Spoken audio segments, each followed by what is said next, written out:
The council met in secret. The air was heavy. No one spoke above a whisper. Entire star systems had vanished.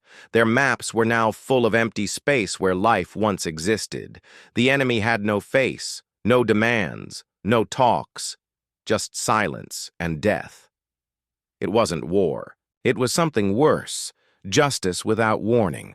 Some called for surrender. Some called it divine punishment. But a few still believed they could win. That if they just struck Earth fast enough, hard enough, this nightmare would stop. So they built a plan. They sent the Crimson Line, a legendary battle fleet with planet-killer weapons, stealth armor, and elite soldiers from a dozen worlds. It was the most powerful force ever gathered against a single planet. The mission: destroy Earth's core military bases before they could act again. No mercy, no hesitation. As the fleet approached Earth, they passed through old satellites, strange, debris, and empty defense zones. It was too quiet, too easy, and then one ship vanished. No alarm, no battle. It just blinked out on sensors. Then another, and another. Panic spread inside the fleet. They tried to scan, to call for help, but every channel was blocked. The fleet admiral ordered weapons ready, shields raised. But the enemy wasn't out there in space. It was already inside. The bridge lights flickered, security doors sealed. The oxygen levels began to drop. Across every ship, crew members started collapsing, and in the silence that followed, a voice echoed through every corridor. Calm, cold, human. You are now inside a weapon. You entered it willingly. The entire fleet was inside Earth's trap, a region of space seeded with invisible tech, designed decades ago, hidden for this very moment. One by one, the warships shut down. Their codes were rewritten, their weapons turned against themselves. In less than 10 minutes, the mighty Crimson Line was no longer a fleet. It was wreckage. The Council watched in horror as their greatest force was wiped away without a shot fired. They didn't understand how. But back on Earth, in the underground command center, Commander Reyes watched the data streams calmly. Around her, officers sat in silence, reviewing the numbers. One asked, "Do we warn them again?"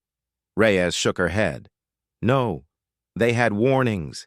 They had chances. Now they see what silence costs." A young soldier looked at her, voice shaking. "What if they send more?" Commander Reyes stared at the stars on the screen. They won't. And she was right, because the final part of the message was already moving through deep space. A human drone, small and black, flying toward the Council's homeworld. It didn't carry weapons. It carried only one line of text. The last warning is done. The giant is awake. The galaxy held its breath, and Earth prepared for its final answer. Part 6. The Council's homeworld was quiet. No ships moved, no orders were given, only silence. The last message from Earth played on every screen across the galaxy. The last warning is done. The giant is awake. No one understood what the message truly meant until Earth moved again. But this time there was no fleet, no army, no attack, just emptiness. Planets near Earth stopped sending signals. Trade stations vanished. Military outposts floated in space. Abandoned. Ships returned home, but their crews were different. Quiet, changed, as if they had seen something no words could explain. And in the Council's chambers, fear turned into something worse. Regret. They held secret meetings trying to understand Earth's technology, trying to find survivors, answers, anything. But every human file was locked. Every Earth satellite they once watched was now silent. And then the final signal came. It was short. A voice. Female. Calm. Cold. Commander Reyes. Earth is closed. Forever. You had peace. You chose war. Now you face our silence. The signal ended. No follow-up, no contact, and true to her word, Earth disappeared. Not physically, but politically, socially, even digitally. No human answered calls. No Earth ships were seen. No colonies responded. But the galaxy felt them. Sometimes strange ships would appear near council space, just shadows, watching, waiting. Other times, deep space colonies would go dark with no signs of attack, no signs of struggle, just gone, and every time one warning would echo through the system. Earth remembers. The Council finally stopped fighting. They shut down their war programs. They passed laws banning attacks on human colonies, even whispers of hostility, because now they didn't fear Earth's power. They feared Earth's silence. Years later, a historian asked an old alien general what really happened in those dark days. The general looked up, eyes tired. Humanity didn't just fight us, he said. They judged us. And in the quiet halls of the galaxy, the name Earth became more than a planet. It became a legend, a ghost, a warning, never wake the giant again. The Council was terrified. Their fleets were strong, but this enemy never fought in the open. It never spoke, never negotiated. It just erased outposts and disappeared. The name Earth returned to the highest chambers of power. For decades, they had called humans primitive, weak, a failed species. Now that species had become a ghost in the dark, and it was hunting. To calm the panic, the Council sent 5 full fleets to block the old human border. Thousands of ships, millions of soldiers. They thought it would be enough to scare off whatever was hiding, but nothing came. No sign of Earth, no attacks. For weeks, everything was quiet. Then one ship appeared, only one. It was old, rusted, blackened by time. A human design not seen in over 100 years. It drifted slowly toward the center of the blockade. No weapons charged, no shields raised. It just floated. The Council ordered it destroyed, but before any missile launched, the ship sent a message. One word, watch. And then the stars blinked. Not the real stars. These were moving. Behind every Council ship, space twisted. Dozens of invisible shapes emerged, shimmering as if made of smoke and shadow. One by one, lights powered on. Thousands of ships, human ships, surrounded the blockade. Not sleek, not beautiful. These ships were monsters, heavily armored. Strange designs. Some looked like they were built from the bones of planets. Others had weapons no one recognized. Glowing, humming, barely stable, and all of them bore the same mark, the symbol of Earth, blackened and scarred. The Council fleets panicked. Commanders shouted, orders clashed. Some ships opened fire, but their weapons passed through shadows. The human fleet didn't fire back. It didn't have to. The central human ship, the one that had drifted in first, broadcast another message. This time, longer. We begged for peace. You sent fire. We asked for truth. You gave betrayal. We offered trust. You sold us. Now we answer. The message ended. The human ships vanished again, just blinked out of existence. They could cloak. No, it was more than cloaking. They were using technology no one in the Council had ever seen. Not just stealth. Not just speed. Something beyond. Something ancient. The 5 Council fleets stayed frozen. They didn't move. They didn't chase. They were too afraid. Back on Council worlds, people demanded to know the truth. Who were the humans now? How had they become this powerful? Where did these ghost fleets come from? Only the oldest Council records held a clue. A document written during Earth's first years in the Council. A quiet warning from a forgotten diplomat. Humanity adapts. But it also remembers. If betrayed, it doesn't attack. It disappears. It waits. Then, when you are most sure they are broken, they return, and they do not speak twice. Now, the Council realized, Earth had spoken. Once, they would not speak again. Part 4.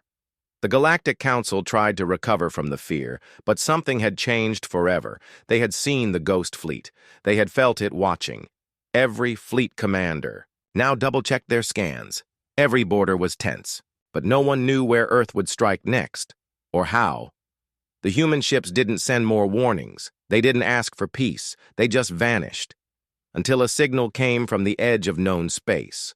A mining world, quiet and forgotten, sent a distress call.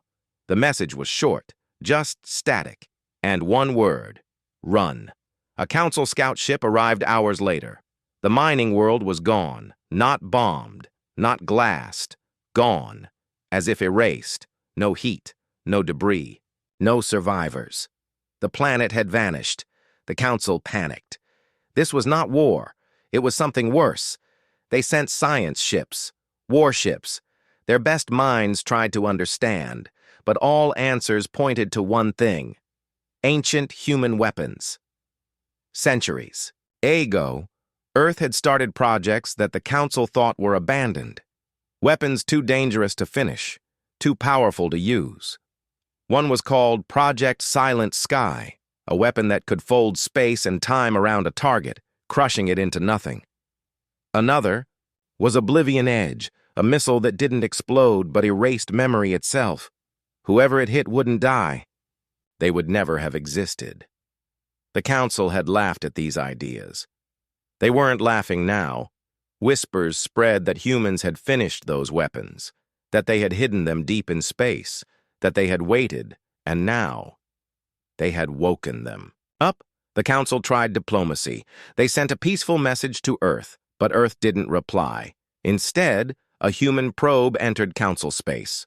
It was small, silent, and it broadcast one message across every channel, in every language. This is not revenge. This is balance. Then it exploded. No one died. No ships were hurt. But every computer, every scan system, every sensor in 100 light-years shut down, blind, deaf, silent. For 3 full days, the Council had no vision in space. When systems came back online, 10 of their outer colonies were gone. No fire, no battle, just gone. Now the Council finally believed it. Earth was not just angry. It had prepared for this moment for generations. It had studied its enemies. It had waited quietly, while the galaxy mocked it. And now it had become something the Council could not understand or stop. And the worst part? They still hadn't seen a single human face, just ships, just shadows, just the quiet voice of warnings long ignored. But deep inside Earth's oldest military base, buried beneath stone and silence, a human commander stood before a black screen, watching every Council move. She gave the next order with cold, calm words: "Activate Leviathan, begin Phase 2. The sleeping giant was not done yet."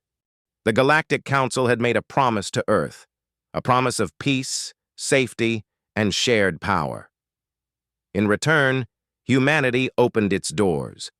Earth gave its technology, its research, its minerals, and its secrets.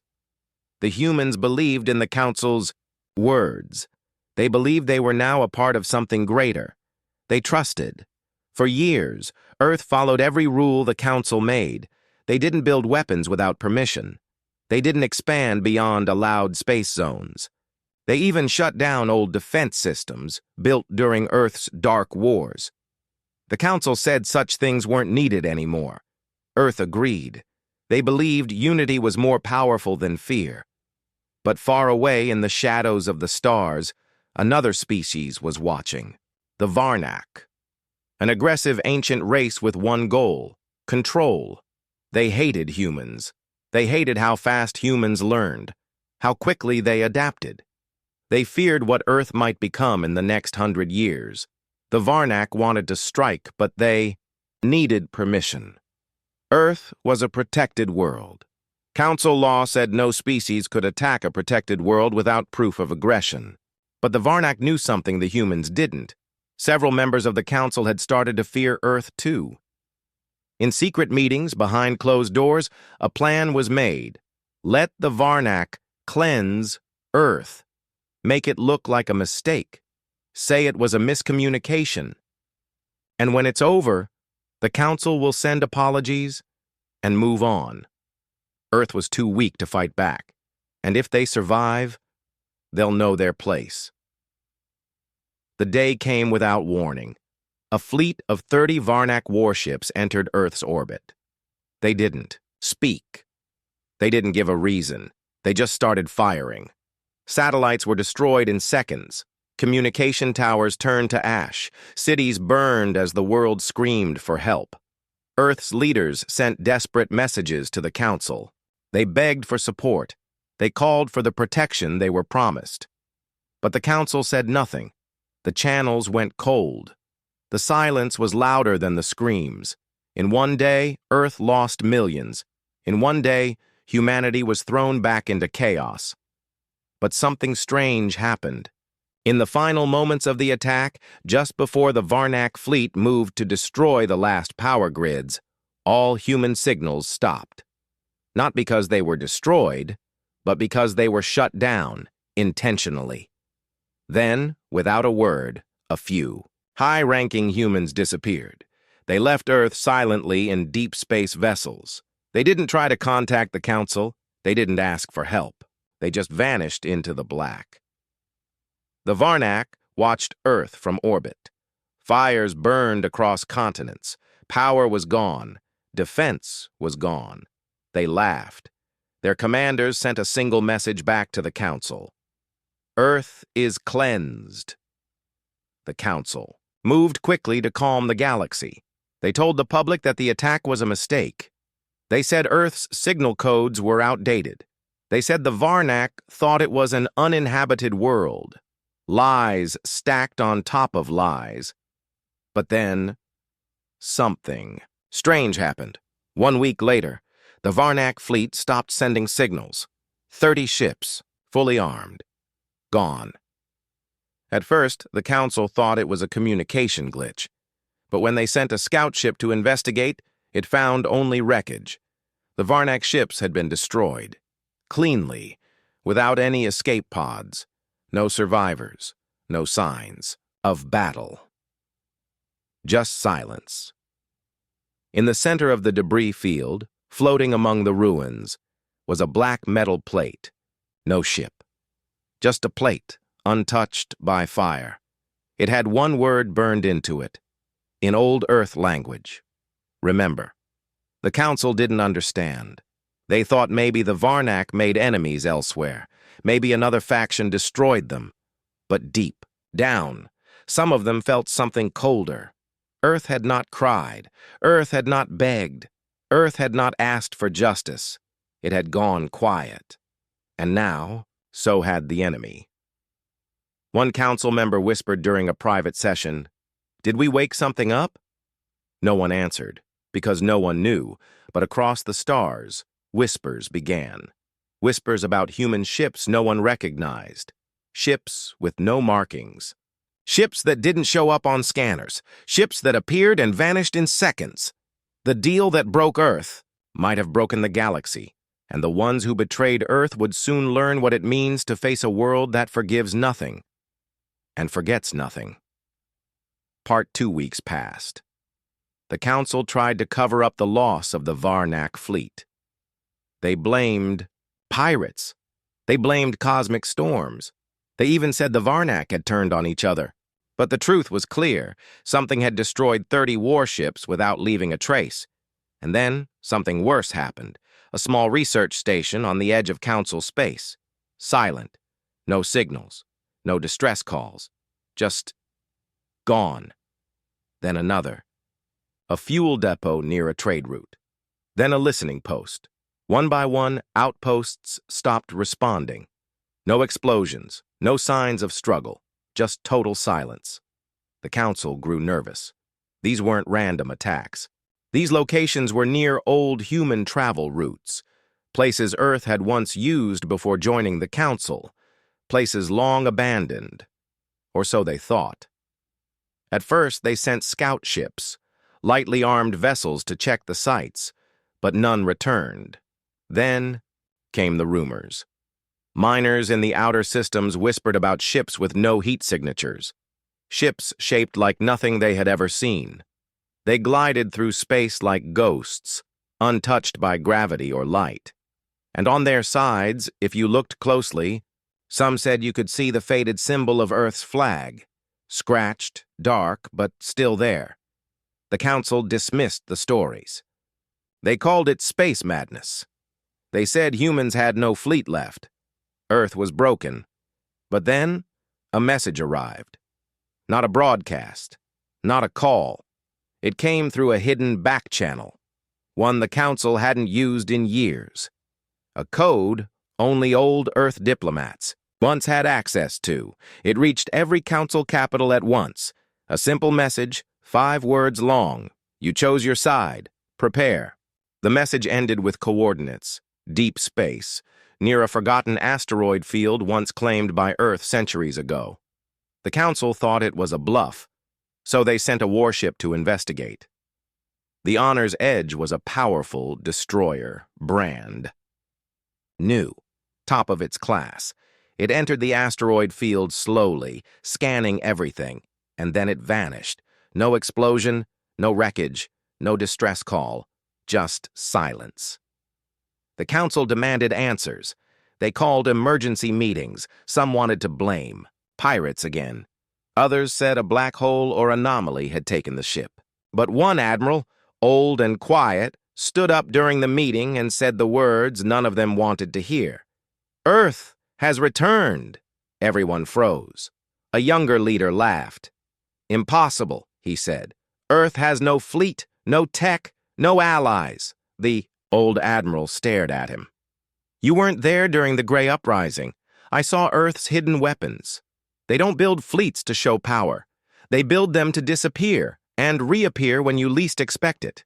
Still, no one believed. But fear had started to grow. More systems began to go dark, ones closer to the Council's borders. Military outposts, trade hubs, even defense relays. Each time, the same pattern. No signals, no survivors, and sometimes floating metal plates with a single word. Remember, it wasn't war. It was a message. Earth hadn't forgotten the betrayal. And now it wasn't just punishing. It was warning. Across the stars, silence spread like fire. Whole regions stopped trade. Fleets refused to move into human space. And on some worlds, civilians began to panic. The Council had made a mistake. They didn't just betray a world, they had betrayed a sleeping giant, and now that giant was wide awake.